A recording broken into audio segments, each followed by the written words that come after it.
दोस्तों अपने प्यारे भारत का टारगेट है कि भारत 2030 तक 500 gigawatt non fossil based energy capacity को बिल्डअप करेगा। यानी कि कोयला, क्रूड ऑयल वगैरह को छोड़ करके जो रिन्यूएबल एनर्जी है उसकी कैपेसिटी 500 गीगावाट तक कर लेगा। और चूंकि ये टारगेट पूरा नहीं हो रहा था, इसलिए सरकार ने इसमें न्यूक्लियर पावर प्लांट और लार्ज हाइड्रो पावर प्लांट, यानी कि पानी में जो डैम बना करके बिजली को जनरेट किया जाता है, वो सब रिन्यूएबल में आते हैं, उन सबको इसमें ऐड कर दिया गया और कहा गया कि नॉन फॉसिल फ्यूल तरीके से भारत 2030 तक 500 गीगावाट के एनर्जी कैपेसिटी को अचीव कर लेगा। और ये बहुत बड़ा टारगेट है। अगर भारत 2030 तक ऐसा कर पाया तो ये चीज दुनिया में पहली बार होगा और भारत इस क्षेत्र में नंबर 1 पर होगा। 500 गीगावाट इलेक्ट्रिसिटी को जनरेट करना, वो भी नॉन फॉसिल फ्यूल का, ये इतना आसान नहीं होने वाला है। तो आज की इस वीडियो में हम लोग जानेंगे कि सरकार 500 gigawatt non fossil fuel energy capacity को बिल्डअप करने के लिए क्या क्या कर रही है, कौन कौन से प्रोजेक्ट पर काम चल रहा है, किस तरह से, कहां पर कौन सा हाइड्रो पावर प्लांट को लगाया जा रहा है, कहां पर विंड टरबाइन को लगाया जा रहा है, कौन से राज्य में कितना रिन्यूएबल बिजली को जनरेट किया जा रहा है। आइए जानते हैं आज के इस वीडियो के माध्यम से। नमस्कार दोस्तों, मैं विकास और आप देख रहे हैं ऑल इंडिया प्रोजेक्ट।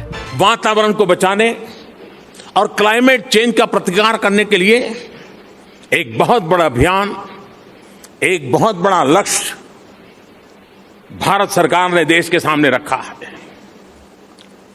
सन 2022 तक हमें भारत में 175 गीगावाट रिन्यूएबल एनर्जी का उत्पादन करना है। दोस्तों भारत सरकार का 2022 तक का टारगेट था कि हम लोग 175 गीगावाट रिन्यूएबल एनर्जी को अचीव कर लें, लेकिन ये हम नहीं कर पाए थे। तो सरकार ने बहुत ही स्मार्ट तरीके से रिन्यूएबल एनर्जी में न्यूक्लियर पावर प्लांट और लार्ज हाइड्रो पावर प्लांट को भी ऐड कर दिया। मतलब सरकार ने न केवल रिन्यूएबल एनर्जी बल्कि नॉन फॉसिल फ्यूल को छोड़ करके जितने भी तरीके हैं जिससे कि बिजली को जनरेट किया जा सकता है, उन सबको इसमें ऐड कर दिया और कहा कि 2030 तक हम लोग 500 गीगावाट के non fossil based energy capacity को अचीव कर लेंगे। ऐसा करने के लिए भारत को हर साल 46 gigawatt non fossil fuel energy को ऐड करना होगा अपने कैपेसिटी में, तभी हम इस वाले टारगेट को अचीव कर पाएंगे 2030 तक। और अब जो आउटलुक आ रहा है वो भी काफी बेटर है, वो भी हमारे इस टारगेट से रिलेटेड है। अभी 2024 खत्म नहीं हुआ है, पहले 6 महीने में भारत ने 15 गीगावाट के नॉन फॉसिल एनर्जी को अचीव कर लिया है। जबकि अगर आप 2023 का डाटा देखें तो 2023 में हमने मात्र 13.7 गीगावाट के नॉन फॉसिल एनर्जी को अचीव किया था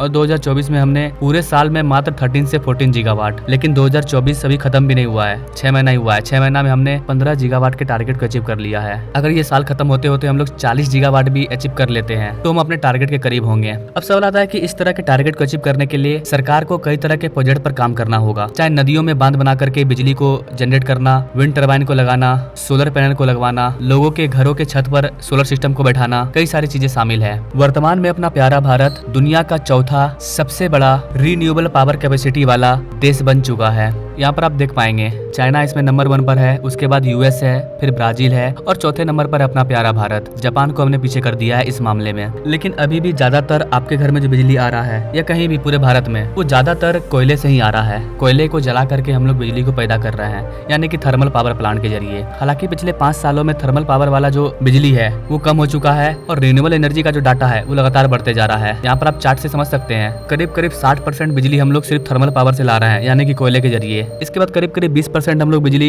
रिन्यूएबल एनर्जी से जनरेट कर रहे हैं और बाकी का जो 20% है वो अलग अलग चीजों से, जैसे कि न्यूक्लियर हो गया, large hydro power plant, dam वगैरह से।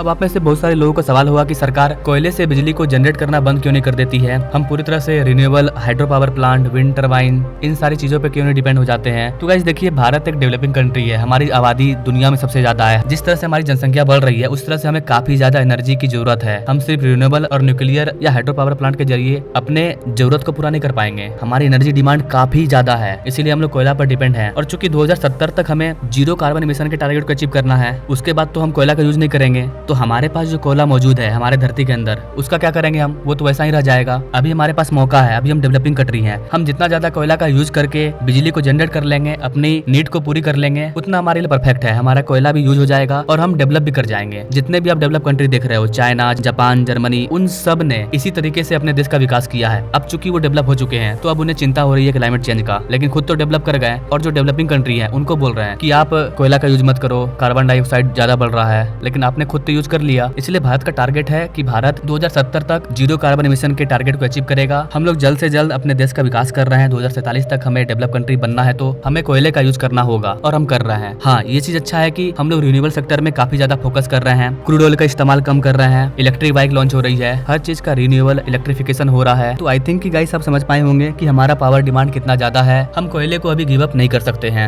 भारत सरकार भारत को डेवलप कंट्री बनाने के लिए कोयले का और ज्यादा यूज करना चाह रही है। जैसा कि मैंने बताया, हमें कोयला का यूज करना है और हमें डेवलप कंट्री बनना है। अभी हमारे पास 240 गीगावाट का जो एनर्जी कैपेसिटी है वो कोयले के यूज से ही आ रहा है। इसके अलावा भारत सरकार 97 गीगावाट की एनर्जी को और कोयले से डेवलप करना चाहती है, यानी कि करीब करीब 300 गीगावाट हम लोग कोयला से अचीव करेंगे बिजली को, और 2030 तक का जो टारगेट है कि 500 गीगावाट हम लोग नॉन फॉसिल फ्यूल से कर लें। तो आने वाले टाइम में भारत का टोटल एनर्जी कैपेसिटी कितना हो जाएगा? करीब करीब 800 गीगावाट का। और इसी तरह से हम लोग जब धीरे धीरे नॉन फॉसिल फ्यूल, रिन्यूएबल इन सब को बढ़ाते जाएंगे, एक टाइम ऐसा आएगा 2047 के बाद हम लोग कोयले का यूज करना कम कर देंगे, लेकिन अभी नहीं कर सकते हैं। अब अगर बात करें कि भारत के कौन से राज्य रिन्यूएबल सेक्टर में काफी बड़ा योगदान दे रहे हैं, तो वैसे इसमें है राजस्थान और गुजरात। यहाँ पर सबसे ज्यादा रिन्यूएबल कैपेसिटी का यूज किया जा रहा है। राजस्थान में 28 गीगावाट का रिन्यूएबल कैपेसिटी इंस्टॉल है और गुजरात में 27 गीगावाट का रिन्यूएबल कैपेसिटी इंस्टॉल है। वहीं तमिलनाडु में 20 गीगावाट का, कर्नाटक में 17 गीगावाट का, महाराष्ट्र में 13 गीगावाट का, आंध्र प्रदेश में 9 गीगावाट का, मध्य प्रदेश में 7 गीगावाट का। यहाँ पर आप मैप में भी देख पाओगे रिन्यूएबल एनर्जी के मामले में सबसे आगे है राजस्थान और गुजरात, इसके बाद बाकी कंट्री। अभी क्या है कि सरकार इन सारे एनर्जी को एक जगह इंटीग्रेट करना चाह रही है, ताकि जितना भी बिजली का जनरेशन हुआ उनको एक ग्रिड में हम लोग स्थापित कर दें और वहां से फिर उसे अलग अलग राज्यों में, अलग अलग क्षेत्रों में डिस्ट्रीब्यूट करें। अब बात करते हैं कि कौन से राज्य में नए रिन्यूएबल कैपेसिटी को इस्टेब्लिश किया जाएगा। तो वैसे भारत की जो state run solar energy corporation है, उन्होंने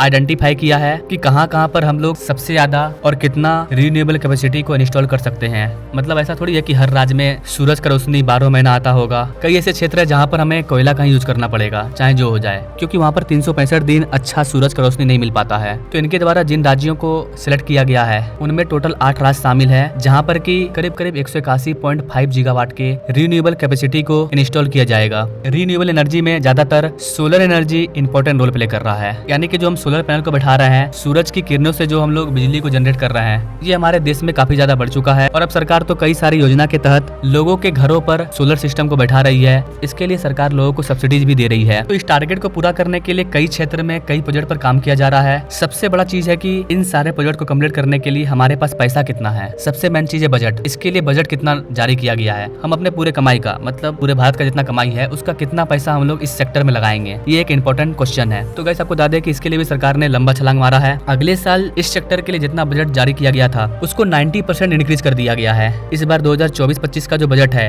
स्पेशली इस सेक्टर को लेकर के, उसका बजट है 18,853 करोड़ रुपया। इसमें हम लोग खर्च करने वाले हैं, जो कि पिछले साल से 147% ज्यादा है। तो आई थिंक आप समझ पा रहे होंगे कि सरकार इस टारगेट को अचीव करने के लिए क्या कर रही है, किस तरह से प्लानिंग कर रही है। अगर इसी तरीके से सही तरीके से काम होता रहेगा, जितना बजट जारी किया गया है उतना पैसा खर्च कर दिया जाएगा, उससे ज्यादा किया जाएगा। और जो हमारा हर साल का टारगेट है 46 गीगावाट का, उसको बढ़ा करके अगर हम लोग 50 गीगावाट के टारगेट को अचीव कर लेते हैं तो कोई दो मत नहीं है कि हम लोग 2030 तक 500 गीगावाट के इलेक्ट्रिसिटी जनरेशन के टारगेट को अचीव कर लेंगे। तो इस चीज को लेकर के ये पूरा डिटेल था। बाकी आप भारत के non fossil fuel based energy capacity के बारे में क्या कहना चाहेंगे, कमेंट करें। क्या इस टारगेट को पूरा करने के बाद भारत में जो क्लाइमेट चेंज हो रहा है, जो पॉल्यूशन हो रहा है, क्या उसमें कमी आएगी? क्या भारत इस वाले टारगेट को अचीव कर पाएगा? क्या सोचते हैं गाइस आप इन सारी चीजों के बारे में? अपने राय कमेंट बॉक्स में जरूर दीजिएगा, क्योंकि आपके एक कमेंट से हमें फर्क पड़ता है। बाकी मिलेंगे नेक्स्ट वीडियो में एक नए इंटरेस्टिंग प्रोजेक्ट के साथ। तब तक के लिए जय हिंद।